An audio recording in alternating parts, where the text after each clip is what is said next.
Ada kurang lebih 600.000 lebih penduduk Indonesia yang berduit itu keluar untuk berobat setiap tahun. Sayangnya agak miris nih saya karena banyak banget anak-anak yang terkena gagal ginjal dadakan. What do you think about that? Okay. Dan dokter juga spesialis untuk bicara mengenai masalah medicine, farmakologi ya. Nah ini sekarang apa yang terjadi? Kenapa bisa begitu? Sertifikasinya bahwa tidak melewati 0,1 mg, tapi kenyataannya di lapangan lebih, berarti ada yang salah dalam sistem.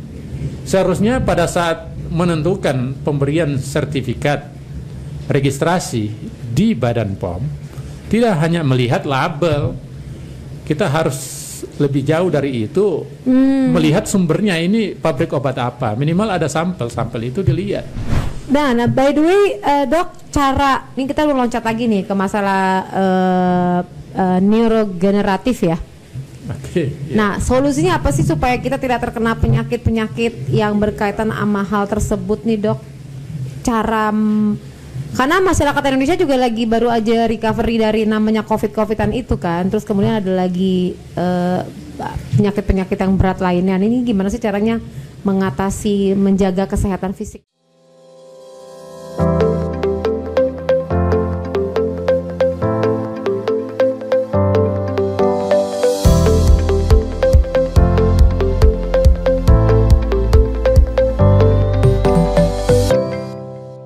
Oke, dok, ini kalau misalnya rencana nanti insya Allah jadi nih dibangun rumah sakit internasional di Bali, kemudian kita bisa menyelamatkan ya, biasanya orang Indonesia kan pasti berobatnya ke luar negeri, bisa menyelamatkan anggaran, dana. Iya gak sih? Ya, betul. Itu kan bagian dari cita-citanya ya. Pemerintah Indonesia ini yang kita sebut dengan medical tourism itu ada 600.000 lebih. Bener sih, kita kalau misalnya aku ya mau medical check up, misalnya berangkat harus ke Malaysia medical check up, ke Singapura gitu kan, kemudian habis medical check up deket-deket situ belanja gitu loh. Nah ini bisa dilakukan di Indonesia, artinya bisa disaring di Bali agar tidak lanjut nih ke sana gitu kan. Ya, itu yang saya mau katakan tadi, bahwa berdasarkan data statistik Kementerian Kesehatan dan Kementerian Keuangan, lewat imigrasi itu ada kurang lebih 600.000 lebih penduduk Indonesia yang berduit itu keluar untuk berobat setiap tahun. Dan dari 600.000 lebih itu negara mencatat ada kurang lebih 150 triliun setiap tahun. Banyak banget. Uang kita keluar. Itu artinya devisa kita terkuras. Nah, asumsinya mereka keluar karena kan melihat tidak ada di Indonesia. Ya, benar. Kan? Nah, oleh karena itu maka lewat Kementerian Investasi dan kementerian terkait, BUMN dan Kementerian Kesehatan melihat ini harus diblok. Mungkin tidak bisa langsung 100%. Bertahap. Nah, caranya ada tempat kita, potensi kita di mana, yaitu di Bali. Bali sebagai destinasi para wisata yang sangat bagus, terkenal nomor 1 di dunia loh. Iya. Kok itu tidak dimanfaatkan secara maksimal? Nah, termasuk tentu dalam medical tourist atau turis kesehatan. Nah, kita asumsikan untuk itu kan harus disiapkan infrastrukturnya. Infrastrukturnya baik berupa rumah sakit, nanti dokter-dokternya dan sebagainya. Nah, nanti di situ akan medical tourism itu tidak harus hubungannya dengan stem cell, hubungannya semua yang berhubungan dengan membuat pasien itu terbang. Itu disebut medical tourism. Karena di situ kan misalnya mau berobat ginjal, mau berobat apa. Kenapa mereka berobat? Karena dia percayanya dia bisa sembuh, berobat kanker nanti di sana, ya kan?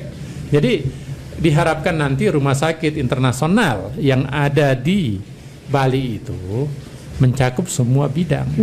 Salah satu bidang saya sudah bicara dengan bagian yang disebut dengan Indonesian Healthcare ya. Itu kan BUMN kan membawahi ini kan perusahaan negara, salah satu perusahaan negara yang rumah sakit itu berkumpul semuanya di IHC. IHC itu nanti ada 76 rumah sakit, salah satunya nanti rumah sakit yang di Bali itu. Gitu ya. ya. Ya, itu milik negara. Nah, tapi sekarang pertanyaannya SDM-nya udah mensupport belum? Nah, tentu kan pertanyaannya kalau tidak ada di Indonesia kita harus datangkan dari luar negeri dong. Oh, oke. Iya kan?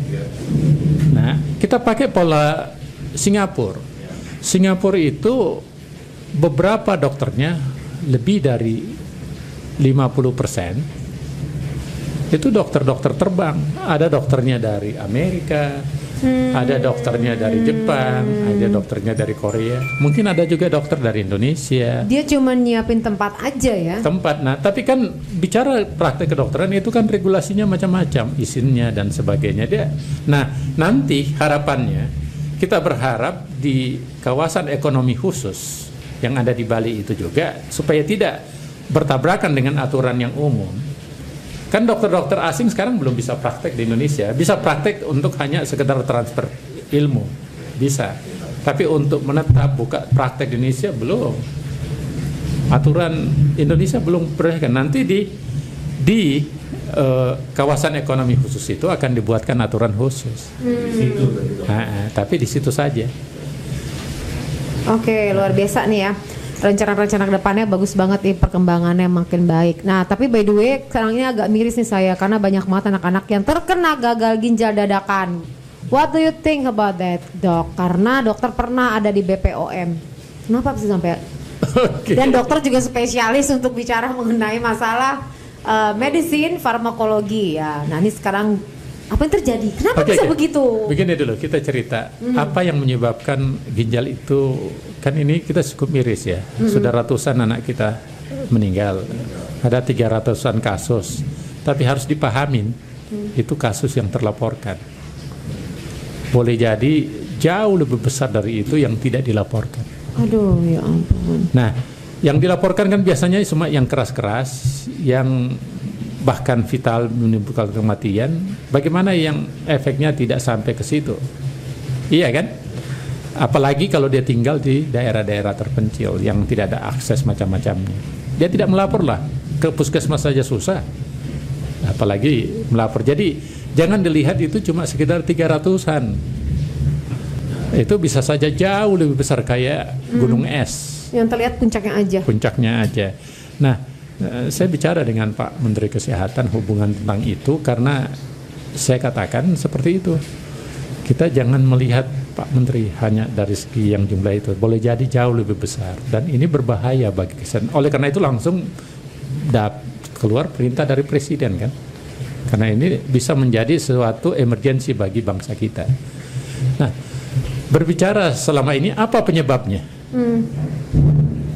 Penyebabnya yang muncul, yang terduga sekarang, yaitu ethylene glycol atau di ethylene glycol. Apa itu? Itu adalah sebetulnya semacam pemanis sekaligus penawar yang jumlah dosisnya itu 0,1 mg seharusnya.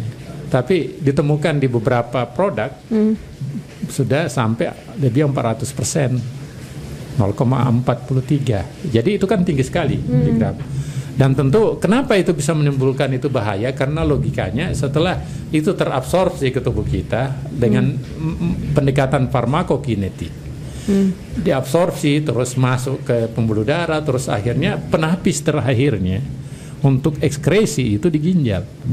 Nah, kalau dia mengkristal tentu menyebabkan kita punya apa yang disebut dengan glomeruli atau glomerulus yang ada di ginjal itu kan semacam penapis filter yang sangat kecil, tipis. Jadi cuma molekul kecil yang bisa lewat.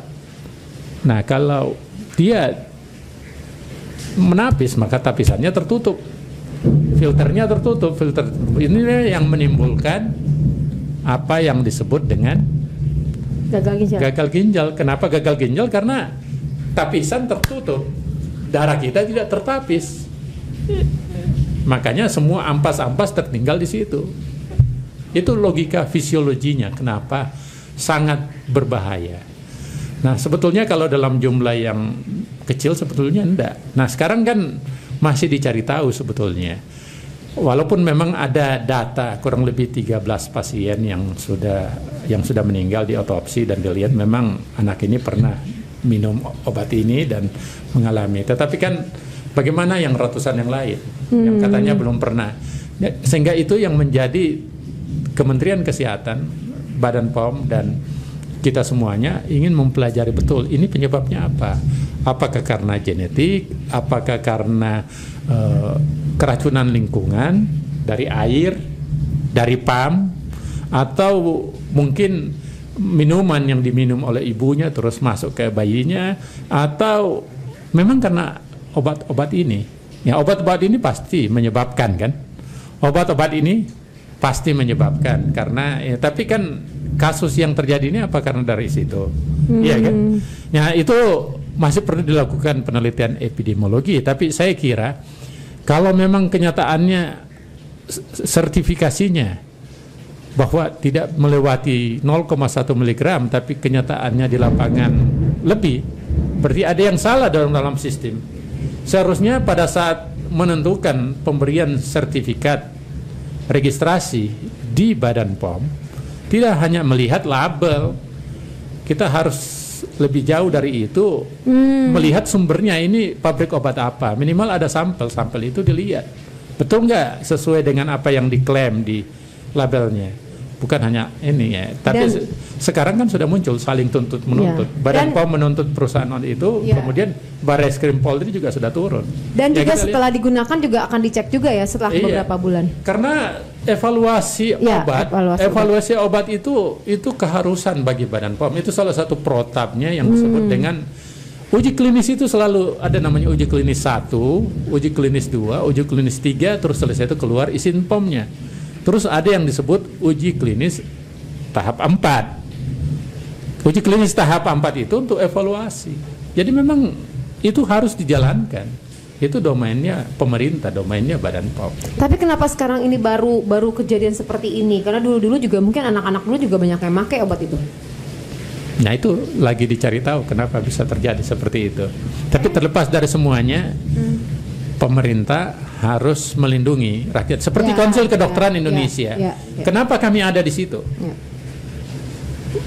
Undang-undang yang dikeluarkan oleh DPR atas nama rakyat seluruh Indonesia, tujuannya adalah Konsil Kedokteran Indonesia melindungi seluruh rakyat Indonesia lewat peraturan praktek kedokteran.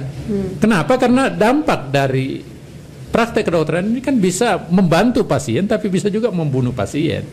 Tanggung jawab kami sebagai pemerintah melindungi rakyat. Kalau dokter ya kan mendapat izin praktek tapi dia bermasalah, tentu kalau dia mendapatkan sertifikat tanda registrasinya sesuai dengan kompetensinya itu sah-sah saja kan dapat. Tapi kalau tidak, tentu negara, Konsil Kedokteran bertanggung jawab. Pengakuan seperti itu juga kembali ke Badan POM. Badan POM juga harus bertanggung jawab terhadap apa yang terjadi sekarang ini. Jadi kalau kayak gitu Badan POM ini harus bertanggung jawab dengan cara apa nih? Karena banyak yang menggulir nih. Kemarin sempat diisukan harus bertanggung jawab, bentuknya adalah. Saya kira bertanggung jawab dalam konteks menjalankan salah satu fungsi yang itu evaluasi, mengevaluasi. Jadi evaluasi, investigasi harus turun untuk melihat betul apa penyebabnya, apakah ininya. Dan oleh karena itu saya sebetulnya ingin membantu mereka di Badan POM itu kalau dibutuhkan ya. Hanya memang tugas saya sudah terlalu banyak.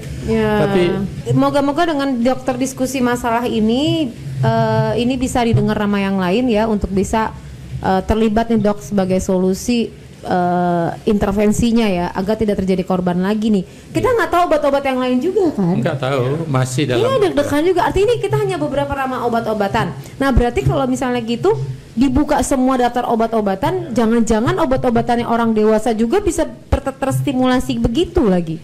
Bisa jadi. Jadi agak khawatir kalau kita menggunakan obat-obat lokal ya, yang produknya lokal gitu. Jadi agak khawatir gara-gara dampak ini nih. Terus orang tua nih konsumen terus mau ngasih obat apa gitu kan pergi ke dokter minta obat, dikasih obatnya ini, terus tiba-tiba obatnya membawa anaknya jadinya gagal ginjal gitu kan, itu mengerikan banget. Mengerikan. Jadi jangan kita melihat kasus gagal ginjal anak ini sangat simpel seolah hanya kasus hubungannya perusahaan obat yang memproduksi obat di luar standar. Bukan hanya itu, di situ harus dilihat aspek registrasinya untuk dapat license dia jalan. Terus yang kedua, kita mau lihat aspek kepercayaan loh.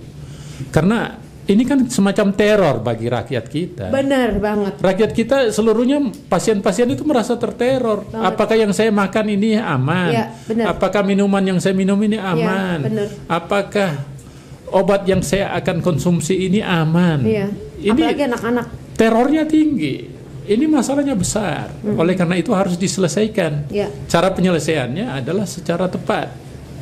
Cara tepat yaitu pertama, lembaga yang diberi tugas untuk itu adalah Badan POM. Itu jelas aturannya Badan POM, karena aturannya Badan POM yang mengatur. Saya berharap Badan POM betul-betul turun ke bawah dan menyelesaikan masalah ini dengan menimbulkan kepercayaan publik. Kepercayaan publik itu penting, kenapa? Karena kan jutaan produk kan yang dikeluarkan izinnya oleh Badan POM. Kalau citra ini tidak didapatkan dengan baik, kepercayaan masyarakat hilang, masyarakat akan merasa terteror. Rasa aman itu harus ditumbuhkan. Itu kan logis sekali. Iya benar. Iya, jadi saya menyampaikan ini dalam konteks kapasitas saya sebagai ahli farmakologi, sebagai seorang yang paham tentang aspek-aspek obat-obatan. Mesti dokter turun nih, benar, moga-moga nih. Ya, teman-teman dari BPOM nih, moga-moga bisa mengajak Dokter Taruna nih untuk terlibat dalam kegiatan ini agar bisa ada solusinya. Kalau nggak kita takut loh, beneran loh, takut loh dalam menggunakan obat.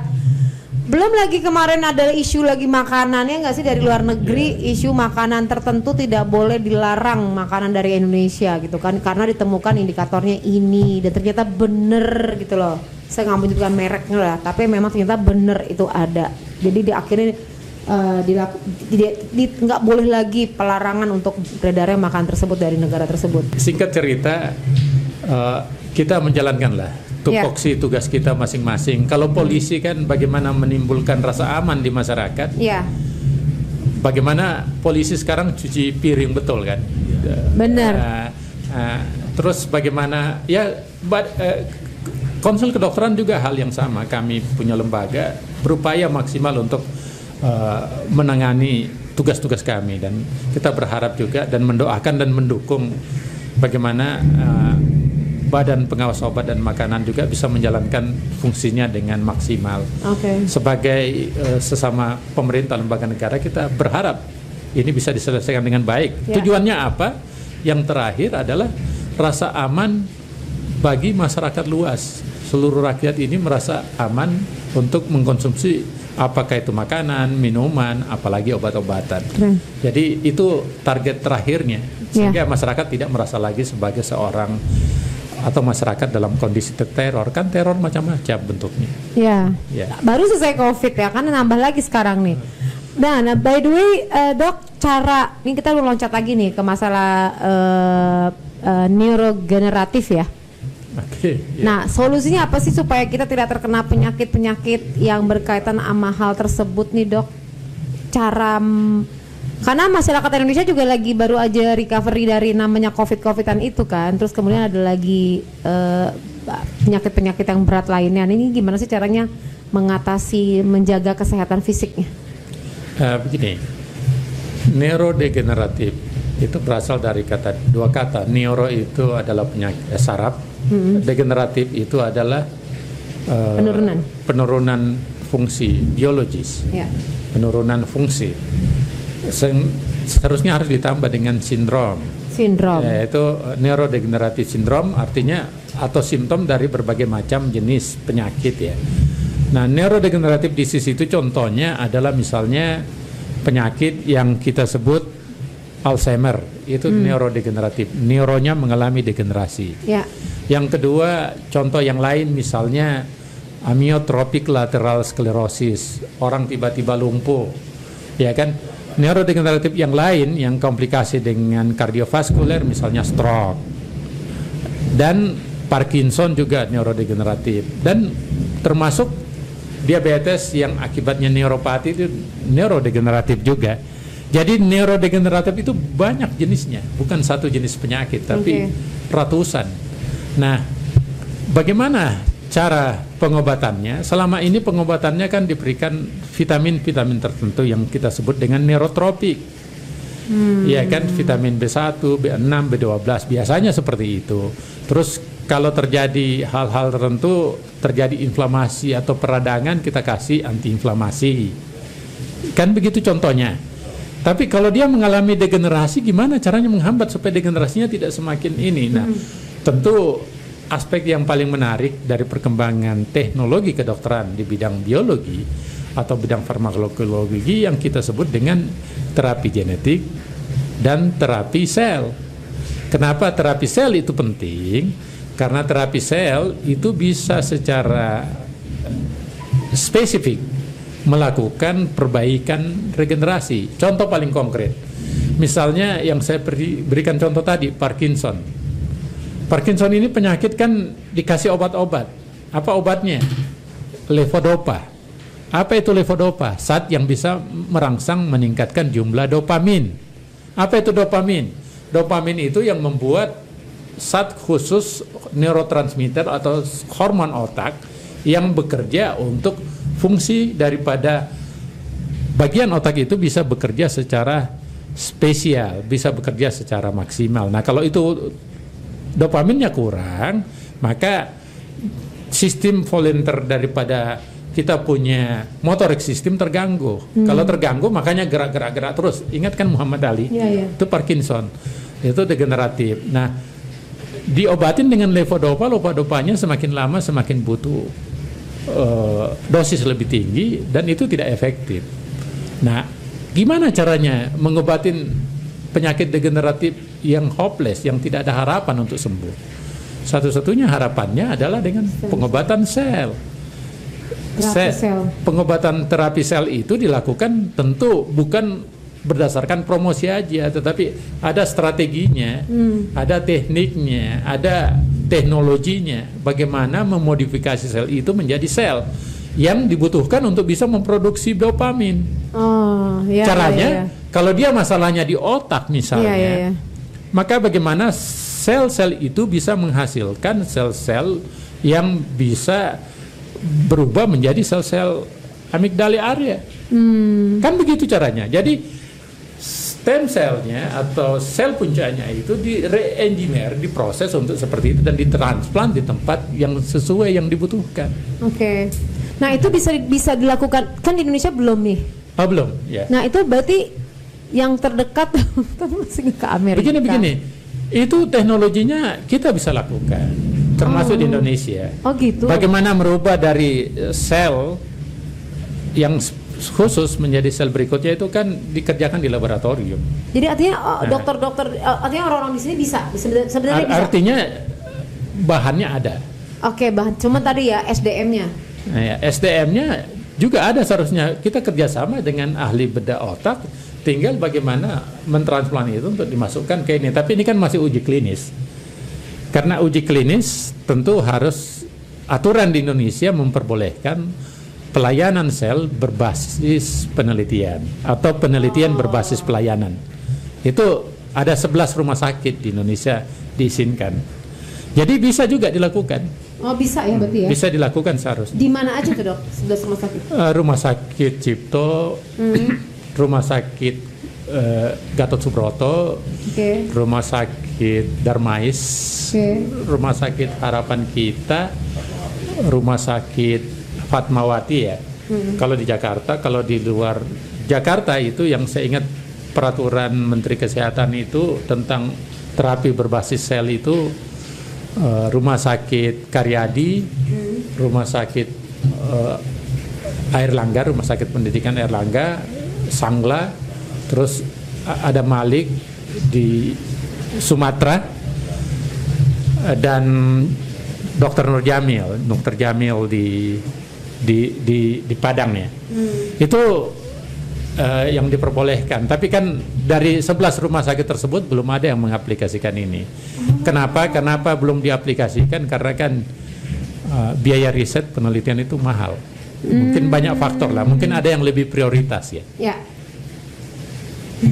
Baiklah, mungkin prioritas utamanya lebih ke ini kan riset ya. Mungkin prioritas awalnya sebenarnya menurut aku sih penting juga ya. Tapi mungkin harus memikirkan masalah UMKM dulu kali, Indonesia bisa masyarakatnya bisa jualan dulu mungkin ya kan, atau mungkin lebih memikirkan gimana caranya mobil listrik dulu kali ya. Nah, tapi saya kira bisa simultan seharusnya. Ini juga seharusnya diberikan. Moga-moga ya kan, moga-moga nih kan. Jadi gini guys, sekarang kamu udah tahu nih betapa pentingnya dan mungkin moga-moga ditonton juga sama para pejabat dan juga mungkin Pak Jokowi, saya tagin juga nanti pas promosi. Pak Jokowi mungkin bisa mempertimbangkan itu bisa ada di Indonesia agar bisa menjadi solusi ya ke depannya. Dan ini sebelah saya ada dokter yang Bapak arahkan untuk bisa ada di Indonesia. Jangan sampai pulang lagi loh. Ini besok beliau mau balik lagi Pak ke Amerika Pak, karena keluarganya di sana. By the way, ada yang ingin dokter pesan sampaikan kepada masyarakat Indonesia yang lagi terbingung-bingung dengan persoalan-persoalan hidupnya serta bagaimana bisa menjaga kesehatannya mereka? Ya, saya mau pesan begini. Indonesia itu negara yang kaya. Negeri kita adalah sebetulnya negara yang sangat kaya raya dan sangat warga negaranya juga cerdas, pintar-pintar dan seharusnya bahagia ya. Berdasarkan itu kunci kebahagiaan itu ada pada kesehatan. Jadi kalau kita tidak menjaga kesehatan kita secara maksimal, maka apalah arti semua sumber yang kita miliki kan? Benar. Itu yang pertama. Yang kedua, saya melihat potensi yang besar ini harus dimaksimalkan. Salah satu potensi yang maksimal itu adalah bahwa potensi untuk pengembangan dunia kedokteran dan pelayanan kedokteran itu sangat-sangat punya peluang besar. Kenapa? Karena kita punya jaringan, kita punya networking, kita punya potensi, kita punya sumber daya alam, dan kita punya pemerintah yang mau melakukan perubahan untuk perbaikan itu. Ya.